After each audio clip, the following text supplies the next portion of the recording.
Bismillahirrahmanirrahim. Assalamualaikum warahmatullahi wabarakatuh. Masih bersama karduk.com.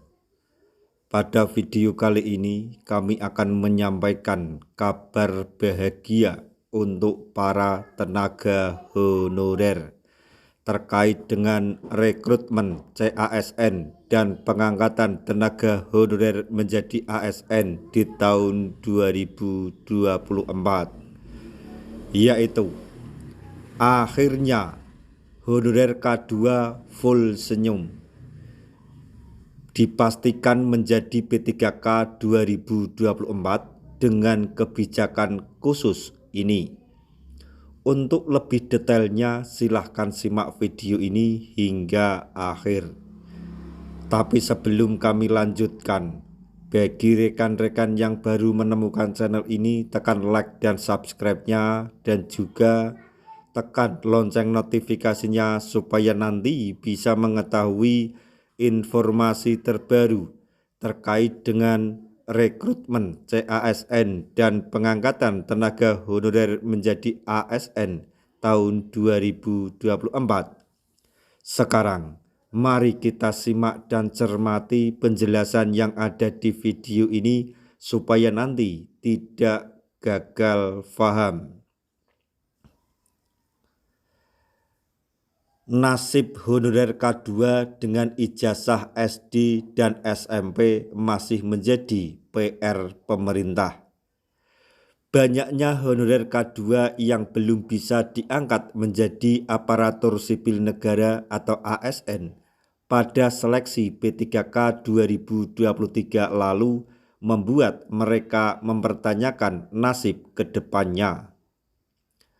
Kondisi tersebut menimbulkan tanya, apakah honorer K2 yang tersisa dan didominasi tenaga teknis administrasi itu akan dituntaskan pada 2024.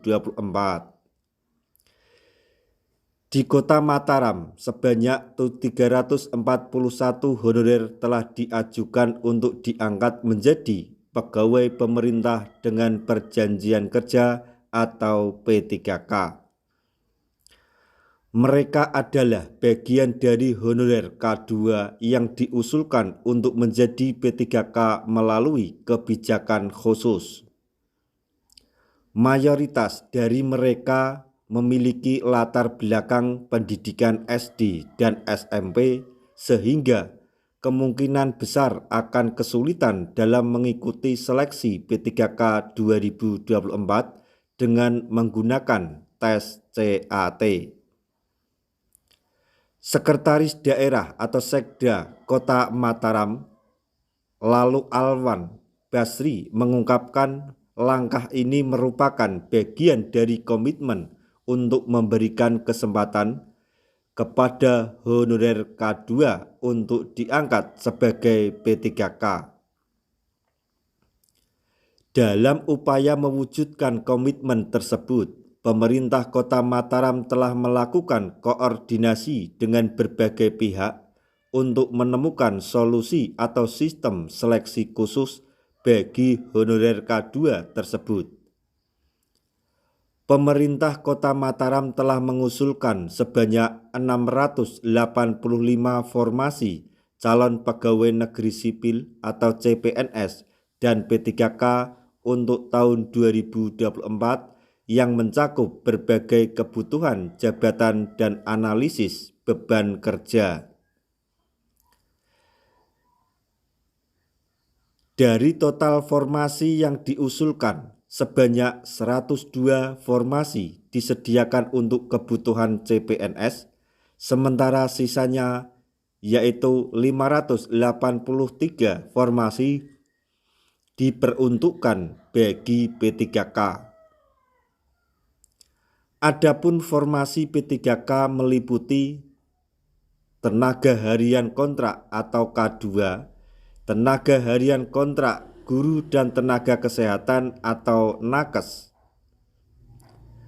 Sekedar diketahui, usulan formasi guru P3K lebih banyak daripada formasi CPNS guru.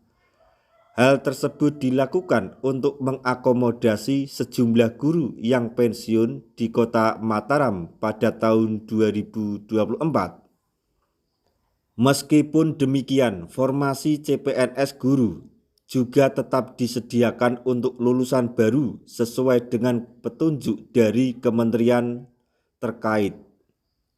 Langkah-langkah ini merupakan upaya konkret pemerintah Kota Mataram dalam memberikan kesempatan kepada honorer K2 untuk meningkatkan status kepegawaian mereka melalui P3K. Melalui koordinasi dan upaya bersama antara berbagai pihak, diharapkan sisa honorer K2 yang berpotensi menjadi P3K dapat segera mendapatkan kepastian status kepegawaian mereka. Dengan demikian, seleksi P3K 2024 tidak hanya menjadi proses standar, tetapi juga merupakan langkah penting dalam memberikan kesempatan yang adil bagi semua honorer K2 yang memenuhi syarat. Keberhasilan dalam mewujudkan angin segar bagi honorer K2 dengan ijazah SD dan SMP ini juga akan menjadi bukti nyata dari komitmen pemerintah untuk meningkatkan kesejahteraan dan perlindungan tenaga honorer di seluruh Indonesia. Nah, itu tadi informasi yang dapat kami sampaikan.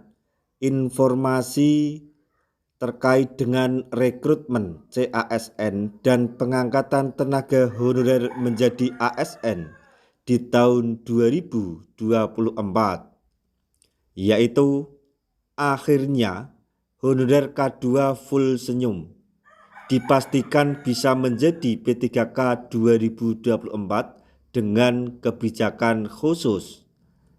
Semoga informasi ini dapat bermanfaat bagi rekan-rekan tenaga honorer semuanya. Di akhir video kami mengucapkan banyak terima kasih. Wassalamualaikum warahmatullahi wabarakatuh.